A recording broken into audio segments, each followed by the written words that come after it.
I've been wanting to make the pilot video of how to fix my Silverado.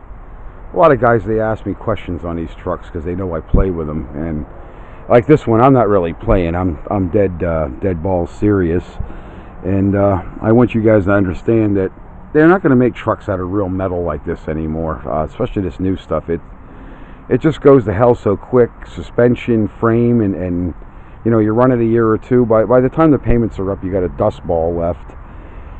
Just like that peanut brittle. That's seized on there. And I got one just like it in the truck, a brand new one, $127 set. They wouldn't give me my money back from that one, so I rented that one, so the joke's on them. It's seized up. It's not even strong enough to pull the balancer off. The air gun started stripping it out, just made in China. It's why I encourage you people, no matter what shape these trucks are in. This one was in pretty deplorable shape. That's the better side, believe it or not. Easy to cure. I mean, if you take your time with it or whatever. This engine job, I'm going to point out what went wrong with the engine is the valve seats ended up down inside the motor. It has 120,000 miles on the clock. And if you folks can see that beauty right there, and that one right there, and that's because somebody overheated it. So the reason why I'm pulling the balancer off to begin with is I'm going to get the camshaft out of there. We got a brand new camshaft to go in it, and these motors are basically bulletproof on the bottom, and there was no sign of blow by, there was no oil coming out. It was all the heads. Everything with the heads, they were total garbage. Everything's going to get replaced. This is how they were running it. So you guys with Silverado questions, especially with those skippy, jumpy, hippy, hoppy transmissions, give me a call. As you can see, I even had to cut to get the hood open. So guaranteed, no, the oil in there is like maple syrup. Last time it was changed, George Washington was probably president. So I'm sorry I'm not more peppy and more witty with my video. Between business and stuff, I made another video I'm going to post there, but people hire you on as a contractor and they don't have the money to pay you. They don't have homeowners insurance.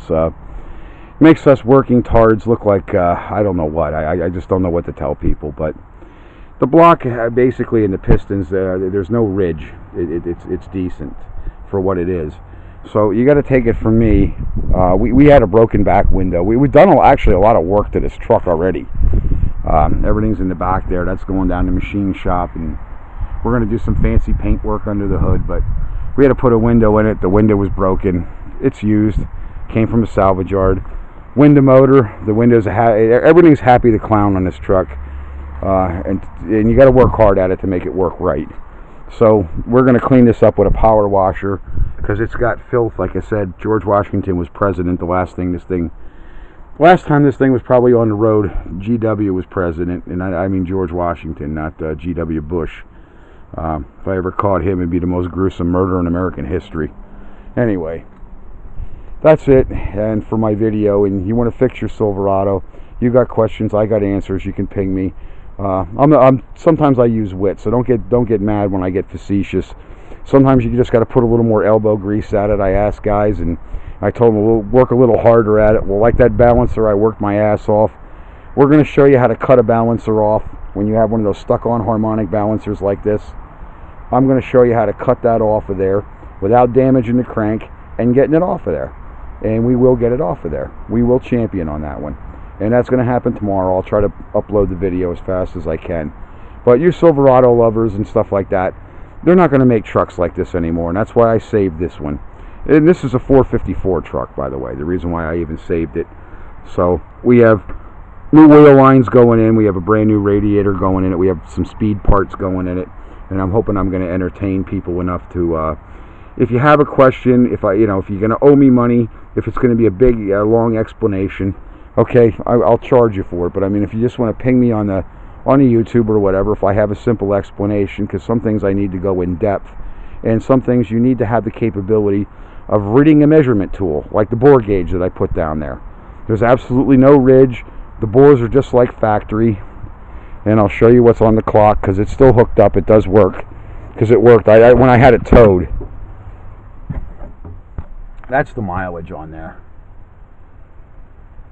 Looks like a family of freaking grease monkeys we're living in here. I don't know what the hell happened to the inside of this truck, but for the expensive truck this is and the towing capacity, the newer trucks just don't have what this one does. And as far as longevity too. The newer trucks, they got a lot of power, they got a lot of snot right out of the factory, and you get it home and, well, you use that a couple of years. This thing still had snot and the motor was goddamn junk. It was literally crap. And I know I curse there in my videos. Hey, any of you folks that you want to hustle your parts or speed parts and you want to give them to me and put them in the videos or something for a project like this is the stuff to do to advertise your stuff. I'll use it, and you can get at me. I'm not the Scott Kilmer for AutoZone. I'm not the best pitch man. So I wanted to run that by you guys that want your products out there and you want to see them used or whatever and used properly and with good results. I'm the guy. I'm just not the AutoZone pitch man, and I don't tell you they have any miracles in a can. Just like people's roofs, they ask me, do you got a can of sealer to go up there till next year? It's a $300,000 house. Their mama's driving a Mercedes. He's got a Cadillac. Kids are driving brand new cars, and they want to know if I got a goddamn can of sealer to fix the leak in the roof. Anyway, there is no miracles in a can. Okay, the only miracle is the elbow grease that you use and the brain power that you use.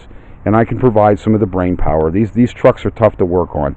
As simple as they are, it takes a lot of fortitude. So hopefully you're going to enjoy my pilot video that you really can do something, even as decrepit as it looks. This thing will eventually champion. It will come out of the chute like a stock car. I was very famous for that in the modified tracks. Some of my cars, they look like you got them out of Harry's salvage yard, but what was under the hood and what made them run. And we're going to do that with this. And like I said, you hucksters out there, you got speed parts, you got something decent. We're going to clean this up. It's not going to look like this in the future videos. It'll start improving.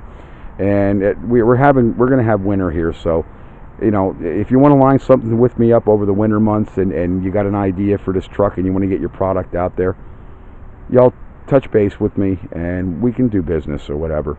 So don't spend your money on any more of that Chinese peanut brittle. Rent it and give it back to them broken. I prefer that. Thank you.